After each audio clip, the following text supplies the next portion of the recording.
할렐루야. 오늘도 하나님의 큰 축복하심이 함께하기를 주님의 이름으로 축원합니다. 여러분, 벌써 가을이 가고 겨울을 맞이하는 11월 마지막 주일입니다. 빠르죠? 지난 2년 동안 우리는 코로나19로 인해서 예상치 못한 상황이 우리의 시간을 완전히 멈춰버린 것 같습니다. 금년에는요, 누가 그러더라고요. 다른 해보다 유달리 단풍이 아름다웠대요. 야, 그렇죠. 나도 못 봤어요. 남한산성 단풍도 못 봤어요. 그러나 그렇게 아름다움을 뽐내던 단풍도 낙엽이 되어 다 떨어지고 마지막 잎새만 남긴 채 이제는 싸늘한 겨울바람을 맞고 있습니다. 계절은 겨울의 초입에 있지만 가만히 보니 우리 국민들의 마음은 이미 차가운 겨울인 것 같습니다. 우리의 상황이 차디찬 겨울바람이 불어온 것처럼 느껴질 수도 있습니다. 그러나 우리의 상황이 그렇다 할지라도 우리 성도들의 마음은 따뜻한 봄날이 될 수 있기를 주님의 이름으로 축원합니다. 그리고 우리 모두가 서로 마음을 따뜻하게 만들어 주기를 바랍니다. 그렇게 되기 위해서 우리 서로 위로하고 격려하면서 살아가기를 기대합니다.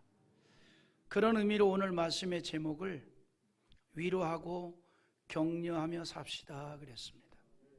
우리 모두가 서로 위로하고 격려하면서 살기를 기대합니다. 오늘 말씀 가운데서도 그걸 말하고 있습니다. 1절에 이렇게 말합니다. 너희의 하나님이 이르시되 너희는 위로하라. 내 백성을 위로하라. 이렇게 말씀합니다. 이 말씀은 절망에 있는 하나님의 백성 이스라엘을 위로하시는 하나님의 음성이었습니다. 우리는 이 말씀을 나와 관계된 모든 사람에게 적용하기를 원합니다.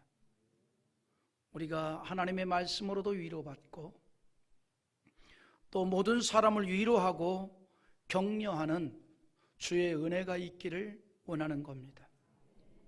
내 남편을 위로하고 아내를 위로하고 내 자녀를 위로하고 내 부모를 위로하고 이웃을 위로하며 나와 신앙생활을 함께하는 모든 성도들을 위로하라는 하나님의 말씀으로 받아서 우리 모두가 서로 위로하고 격려할 수 있기를 바랍니다. 기혼 남성 수백 명에게 설문조사를 했습니다. 여러 문항이 있겠죠. 그 문항 가운데 이런 문항이 있습니다. 당신은 살아가면서 가장 살맛 나는 때가 언제였습니까? 여러분도 한번 생각해 보세요. 내가 살면서 가장 살맛 나는 때가 언제였는가? 기혼 남성 수백 명에게 그걸 묻고 거기에 대한 답이 나왔습니다. 어떤 답일 것 같아요? 가장 많은 답이 이거였습니다. 내가 살면서 가장 신나고 살맛 날 때에는 아내로부터 인정과 칭찬을 받을 때이고, 두 번째는 직장에서 동료와 상사들로부터 인정과 칭찬을 받을 때였다. 이게 기혼 남성 수백 명의 답입니다. 뭐 돈 드는 것도 아닌데 오늘부터 더 열심히 격려해 주시기 바랍니다. 어째 아멘이 가다가 자빠지는 것 같아요. 그런데 이런 것은 아마 남편만 그런 게 아니라 아내도 마찬가지일 거예요. 누구보다도 남편에게 칭찬을 받을 때가 가장 신나지 않을까 하는 생각이 듭니다. 아무도 아멘을 안 해. 여러분, 사람은요, 칭찬과 격려, 신나게 하고 즐겁게 하고 용기를 줍니다. 누가 그런 말을 합니다. 고슴도치가 날카롭잖아요. 가시가 많잖아요. 근데 고슴도치에게 그 아주 날카로운 가시를 이렇게 손으로 이렇게 살짝 스치면서 참 부드럽다 그러면 고슴도치가 부드러운 줄로 안돼요. 사람이 이렇게 격려하고 칭찬하고 위로하면 나도 모르게 마음이 기쁘고 즐겁고 신나게 되죠. 힘도 얻게 된다 이 말이죠. 그래서 하나님의 말씀을 보면 위로와 격려의 말씀이 대단히 많습니다. 또한 우리도 그렇게 위로하고 격려하라고 말하고 있습니다. 데살로니가전서 4장 18절에 보면 이런 말씀이 있죠. 그러므로 이러한 말로 서로 위로하라. 데살로니가 교회를 향해서 바울이 왜 이런 말을 했을까요? 그러므로 이러한 말로 서로 위로하라. 이유가 있습니다.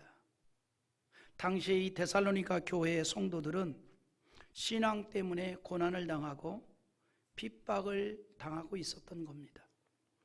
그래서 그런 성도들에게 예수님께서 재림하시는 그날을 소망하면서 신앙의 용기를 잃어버리지 않도록 서로 위로하라는 거예요. 서로 격려하라는 거예요.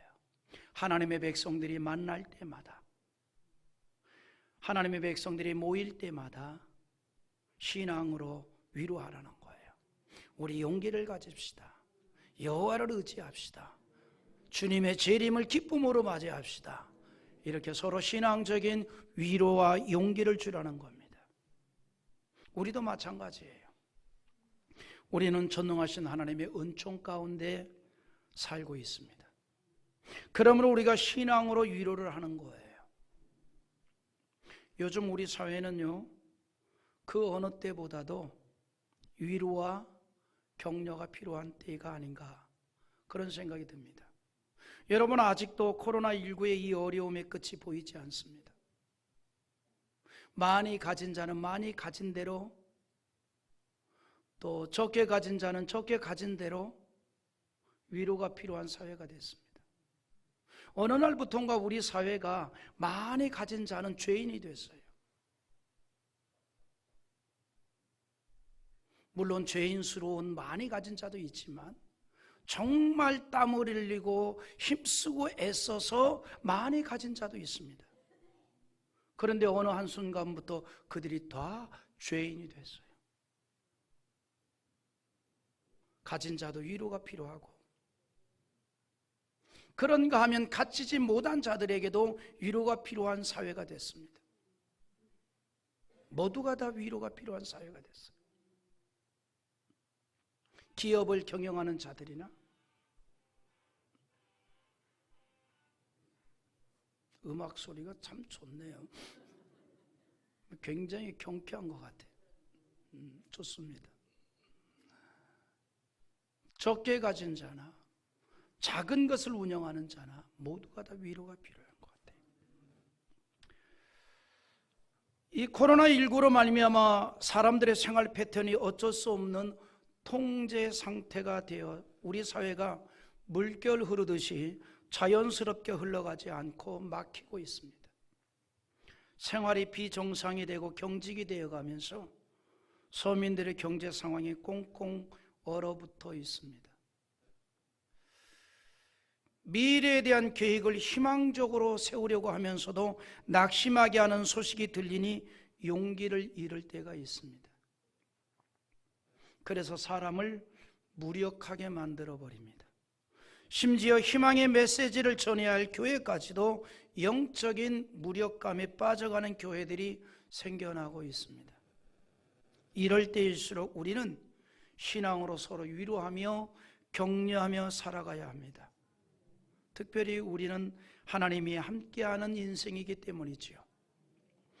우리가 세상에서 어려움을 당하면서도 용기를 가질 수 있는 이유가 뭡니까? 우리가 당한 모든 일을 외면하지 않으시고 살피시고 위로하시는 하나님의 은혜가 있기 때문입니다. 바울이 복음을 증거하면서 그 같은 하나님의 위로를 동역자들과 조력자들을 통해서 받을 때가 있었습니다. 우리 한번 고린도후서 7장 5절과 6절 한번 같이 보겠습니다.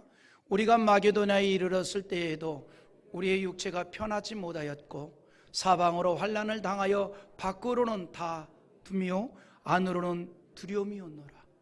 그러나 낙심한 자들을 위로하시는 하나님이 디도가 오므로 우리를 위로하였으니. 이 말이 무슨 말이냐면 마게도냐에서 바울의 마음이 잠시 약해질 때가 있었다는 거예요. 천하의 바울도 그럴 때가 있었다는 사실입니다. 우리가 알고 있듯이 바울이 누굽니까? 예수님을 만난 이후에 자신의 모든 걸 다 배설물로 여기고 오직 예수만을 위해서 일생을 살았습니다. 고난을 당하고 핍박을 당하고 죽을 위기를 경험했지만 그의 내면에서 솟구치는 복음 증거의 열정은 멈추지 않았습니다. 하지만 그처럼 강철 같은 바울도 약해질 때가 있었다는 거예요. 그래서 우리의 육체가 편하지 못하였고 사방으로 환난을 당하여 밖으로는 다툼이요 안으로는 두려움이었노라 그랬습니다. 여러분, 우리 신앙생활 하지요. 하나님만을 의지하고 삽니다. 주님을 바라보며 살아가고 있습니다. 그럼에도 불구하고 때로는 약해질 때도 있습니다. 사람이기 때문에. 그래서 인간이에요. 그래서 하나님의 은혜가 필요한 인생이라 이 말이죠. 바울도 바로 그럴 때가 있었다는 겁니다. 마게도냐에서 그런 경험을 했습니다. 하지만 낙심한 자들을 위로하시는 하나님께서 디도를 보내어서 위로를 했습니다. 그래서 위로하시는 하나님이 디도가 오므로 우리를 위로하셨으니 그랬습니다. 디도를 통해서 위로를 받았다는 겁니다. 오직 천국의 영광만을 소망하고 성령의 위로함을 받으면서 복음을 증거하는 사도의 삶을 살았던 바울도 사람을 통해서 위로하시는 하나님의 은혜가 때로는 필요했던 것입니다. 우리 하나님은 이처럼 어떤 방법을 통해서든지 우리를 위로하시고 격려해 주시는 하나님이십니다. 때로는 성령의 내주하심과 말씀으로 위로하시고 하나님의 충만한 은혜 가운데 위로하시고 그런가 하면 신실한 믿음의 사람을 통해서 연약한 우리를 불쌍히 여기시고 위로하시는 참 좋으신 하나님 아버지인 줄 믿습니다. 우리에게는 그분이 계십니다. 참 좋으신 하나님 아버지. 여러분, 우리가 위로가 필요한 이유는 이 세상에서의 우리의 인생길은 고난길이 있기 때문입니다. 여러분, 사람이 걱정 하나 없이 살면 얼마나 좋겠어요. 염려 없이 살면 얼마나 좋겠어요. 날마다 해피하면 얼마나 좋겠어요. 그런데 사람이 걱정 없이 산다는 건 희망사항입니다. 이 땅에서 산다는 것 자체가 고난을 만납니다. 수 없는 위기를 당하고 절망하며 좌절할 때도 있습니다. 그래서 성경은 우리의 인생이 자랑이 있다면 수고와 슬픔이라고 했지 않겠습니까? 시편 90편 10절에 이렇게 말하죠. 우리 한번 읽어볼까요? 우리의 연수가 70이요 강건하면 80이라도 그 연수의 자랑은 수고와 슬픔뿐이요 신속히 가니 우리가 날아가나이다. 이게 우리의 인생이라는 거예요. 사도 바울의 인생 역시 환난과 핍박과 시험의 연속이었습니다. 편안하기보다는 위기가 많았어요. 그러나 위로하시는 하나님을 의지하는 가운데 용기를 얻었고 모든 곳에서 이길 수 있었다는 거죠. 사도 바울은 극한 고난이 있을 때마다 진실하게 하나님을 찾았고 모든 환난 중에서 위로를 받았습니다. 하나님을 사모할 때에 하나님께서는 그처럼 위로하여 주신다는 사실입니다. 여러분 본래 위로하다 또는 위로한다라는 이 헬라 원문의 의미가 어떤 뜻이냐면요, 곁으로 가까이 불러서 정답게 용기를 돋우어주고 도와준다는 뜻을 지니고 있습니다. 우리 하나님께서 그렇게 하십니다. 그래서 하나님의 위로를 받게 되면 어떤 어려운 상황에서도 힘을 얻게 되고 용기를 얻게 된다는 것이죠. 우리가 그 같은 위로의 풍성함으로 채울 뿐만 아니라 그것이 흘러넘쳐서 다른 사람도 그렇게 위로하는 자 되기를 주님의 이름으로 축원합니다. 그러기 위해서 우리의 마음이 항상 하나님을 향할 수 있어야 돼요. 오늘 말씀에서도 그거를 말하고 있습니다. 그러므로 2절에 이렇게 말하는데, 다시 한번 우리 2절을 같이 보겠습니다. 너희는 예루살렘의 마음에 닿도록 말하며 그것에게 외치라. 그 노역의 때가 끝났고 그 죄악이 사함을 받았느니라.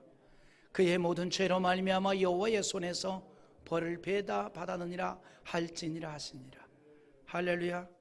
여기 뭐라 그래요? 마음이 예루살렘에 닿도록 외치라는 거예요. 여기서 말하는 예루살렘은 하나님의 성전을 상징합니다. 오늘로 말하면 교회를 말합니다. 무슨 말이냐면 우리의 마음이 항상 교회와 연결되어 있으라 이 말이에요. 오늘 여러분, 우리가 살면서 하나님의 은혜와 위로와 격려를 받기를 원합니까? 그렇다면 우리의 마음이 항상 교회와 연결되어 있어야 된다는 거죠. 교회에 다 있어야 된다는 겁니다. 교회는 구원받은 성도의 무리입니다. 원래 교회의 헬라 원문 에클레시아라는 말의 뜻이 불러낸 무리들이라는 말이죠. 이걸 교회에다가 적용했습니다. 우리는 세상에서 하나님의 자녀로 부름을 받은 무리들입니다. 이런 교회에 우리의 마음이 닿아 있을 때 신앙이 깨어나게 되는 거예요. 사람들이 하는 말이 있습니다. 무슨 말이냐면 마음 가는 곳에 몸도 간다. 오늘 여러분들의 마음이 교회에 닿아 있으니 주일이 되어 이렇게 함께 모인 거 아니겠습니까? 그래서 우리가 예배를 드리고 신앙을 고백하고 찬양을 하며 기도하는 가운데 말씀을 듣고 하나님의 은혜도 받게 되고 여기서 위로를 얻게 되고 여기서 용기를 얻게 되는 거 아니겠어요?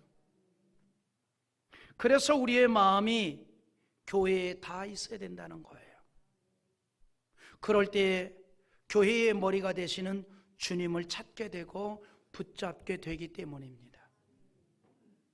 하나님은요, 우리 인생을 어떻게 만들었는고 하니 사람이 태어나면서부터 죽는 그 순간까지 수많은 사람들과 관계를 맺으면서 살도록 만들었어요. 관계를 맺으면서. 사회학자가 한 말이 있어요. 우리 인간이 살아가면서 주로 80여 명의 사람과 직간접적인 관계를 맺고 산대요.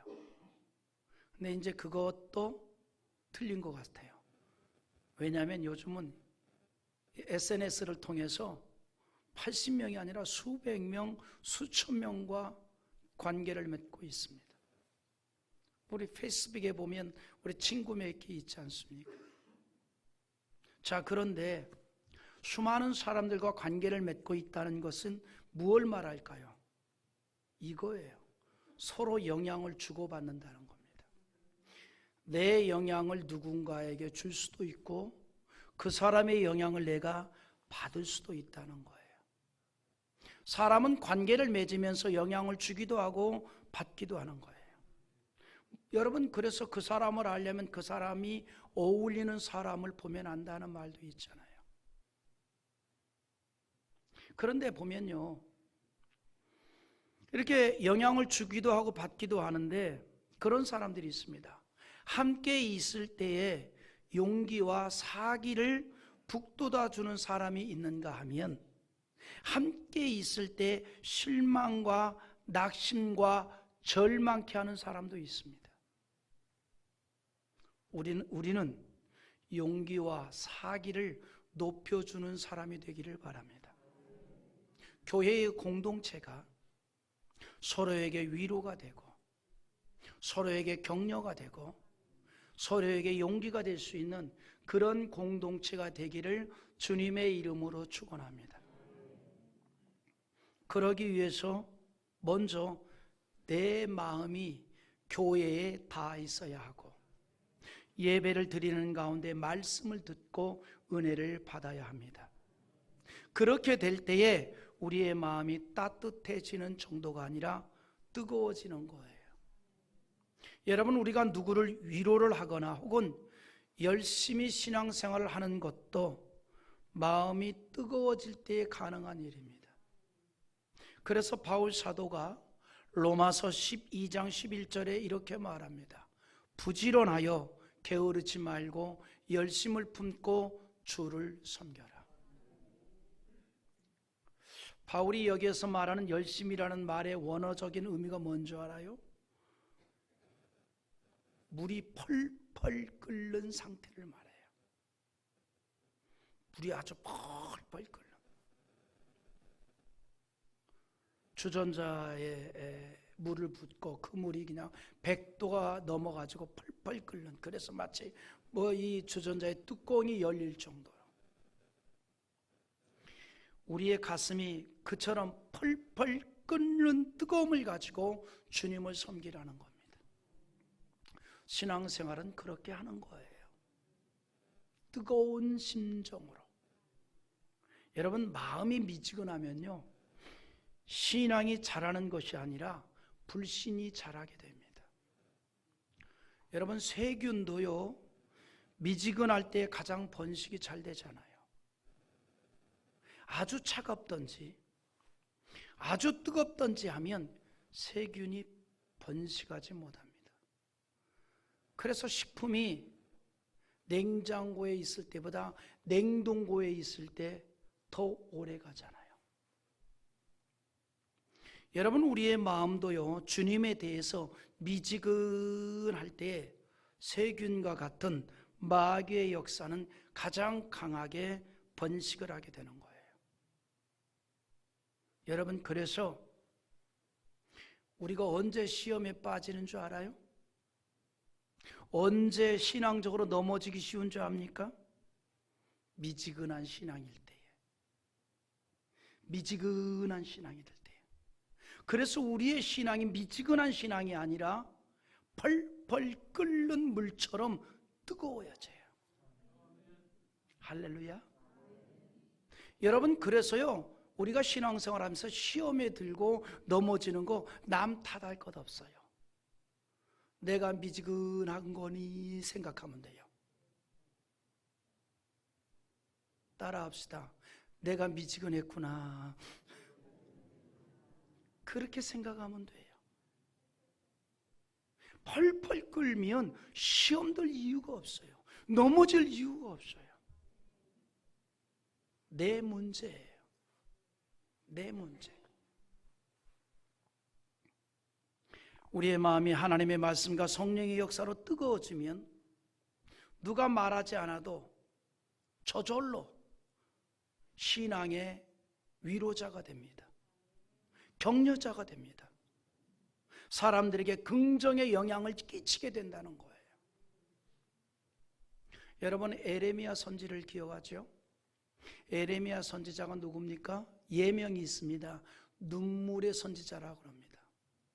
이스라엘의 멸망에 대한 메시지를 하나님으로부터 받고 너무나 가슴이 아프고 안타까워서 통곡을 하며 하나님께 기도했고 눈물을 흘리며 이스라엘 백성들에게 회개를 외쳤던 선지자가 바로 에레미야입니다. 그래서 에레미야를 눈물의 선지자라고 말하죠. 그런데 한때 그가 하나님의 말씀을 전함으로 인하여 사람들에게 핍박을 당하고 조롱을 당한 적이 있습니다. 아무리 하나님의 말씀을 외쳐도, 아무리 하나님의 말씀을 전해도 그들이 조금도 변화가 없는 거예요. 오히려 그런 하나님의 말씀을 전하는 에레미야를 조롱을 하는 거예요. 핍박을 하는 거예요. 그럴 때 에레미야가 뭐라고 얘기하는 거니? 내가 다시는 저들에게 하나님의 말씀을 전하지 않겠다. 왜냐하면 마이동풍이거든요. 소기의 경일기예요. 전혀 변화가 없는 거예요. 그런 말 있잖아요. 황소 옆에다가 아무리 경을 읽은들 황소가 따라하겠어요? 이거는 하죠. 이건 하겠지. 그래 지금 에레미야가 하나님의 말씀을 아무리 전해도 변화가 없는 거예요. 오히려 핍박을 하고 조롱을 한다 이 말이죠. 그러니까 에레미야가 내가 다시는 저들에게 말씀을 안 전하겠다 그랬습니다. 그런데 다시 전하게 됩니다. 왜 그랬을까요?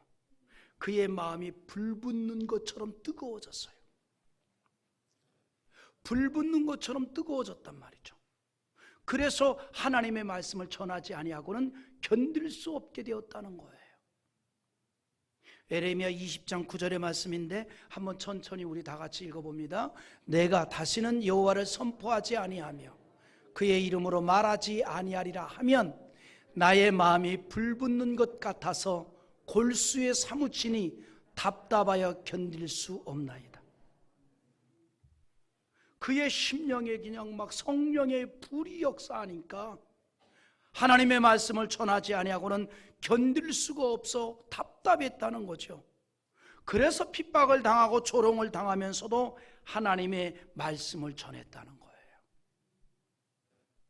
우리로 말하면 이런 겁니다. 성령의 불을 받으니 심령이 뜨거워가지고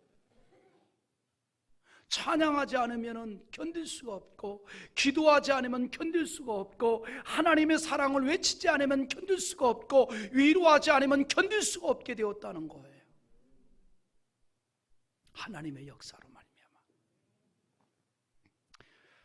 여러분, 하나님의 자녀들이 누군가를 위로하되 신앙으로 위로한다는 것은 이처럼 먼저 우리 속에 불이 붙어야 합니다. 우리 속에 불이 붙어야 돼요. 하나님의 말씀을 통해서 뜨거워져야 합니다. 우리가 말씀으로 충만하면 마음이 뜨거워지는 겁니다. 우리 시대 사람들에게 네 가지가 없다 그래요. 네 가지. 무감각, 무관심, 무책임, 무목적. 물질적인 것에는 열정이 있어도 이런 것들이 점점 없어지고 있다는 겁니다. 감각이 없어져.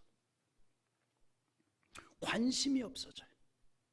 책임이 없어져. 목적이 없어져요. 그래, 목적 의식이 없으니까 그냥 오늘만 재미있으면 되고 오늘만 즐거움을 되는 거예요. 내일이 없는 거예요. 책임감이 없어지는 겁니다. 이런 일은 하나님의 자녀들에게도 동일합니다. 마음 깊은 곳에는 영적인 뜨거움과 감격 있는 신앙의 열정이 점점 사라져 간다는 거죠. 점점 사라져 가는 거예요. 그러나 하나님의 말씀과 성령이 충만하면 다시 뜨거워집니다. 회복이 되어진다는 거죠. 예수님의 제자 가운데 예수님께서 십자가에 달려 죽으시고 장례식을 치렀어요. 그래서 슬픔과 절망을 가득한 채 엠마오로 2명의 제자들이 가고 있었어요. 그럴 때에 부활하신 예수님이 그들에게 나타나셨습니다. 그런데 그들은 그들에게 나타나신 그분이 부활하신 예수님이라는 사실을 전혀 몰랐습니다. 그러다 예수님이 그들의 곁을 떠나고 나서 그들이 조금 전에 함께 하셨던 분이 예수님이셨다는 사실을 비로소 알게 되었습니다. 그러면서 그들이 이런 고백을 해요.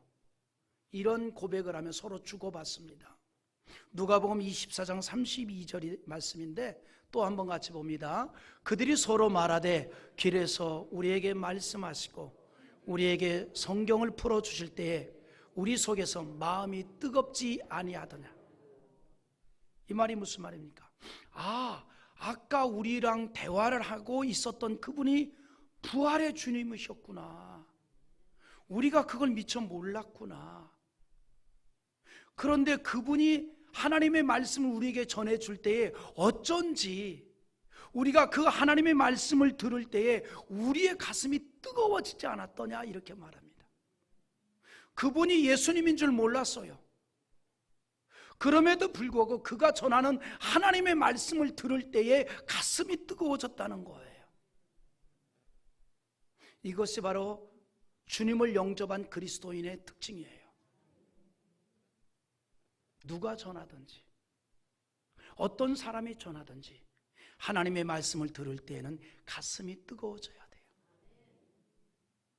그래서 이 시간 조금 여러분의 마음에 안 든 제가 전한다 할지라도 하나님의 말씀이 전해지고 있기에 이 말씀을 들으면서 가슴이 뜨거워질 수 있기를 주님의 이름으로 축원합니다. 요때 아멘은 다 해야 돼.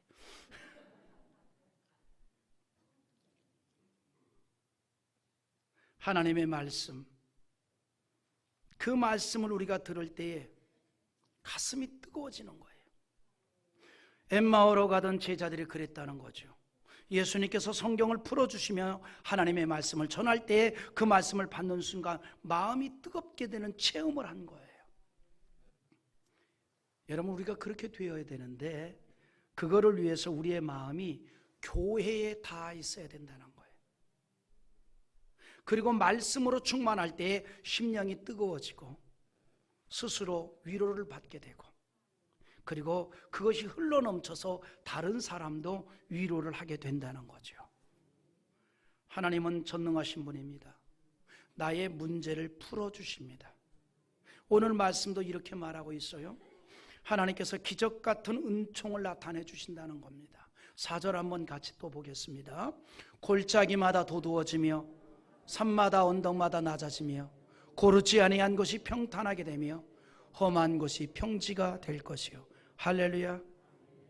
하나님께서 우리에게 은혜와 축복을 해주시는데 내 인생의 골짜기를 도두어지게 하시고 힘들어 올라갈 수 없는 산마다 언덕마다 낮아지게 하시고 거칠고 험한 길을 평탄하게 하고 평지가 되게 하사 우리의 가는 길을 이끌어 주신다는 거예요.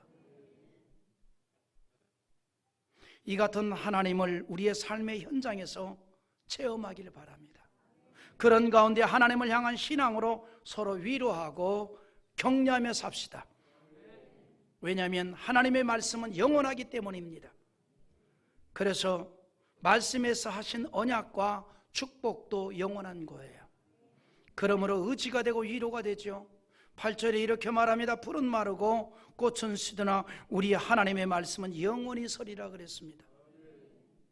우리는 하나님의 위로에 힘입어 사는 인생입니다. 예수님께서 애통하는 자는 복이 있나니 저희가 위로를 받을 것이며 라고 하면서 하나님의 위로가 우리 구원의 근거임을 말씀했습니다. 예수님께서 마태복음 11장 28절에 이렇게 말합니다. 수고하고 무거운 짐진 자들아 다 내게로 오라. 내가 너희를 쉬게 하리라. 하나님은 우리가 어떤 상황에 있을지라도 위로해 주십니다.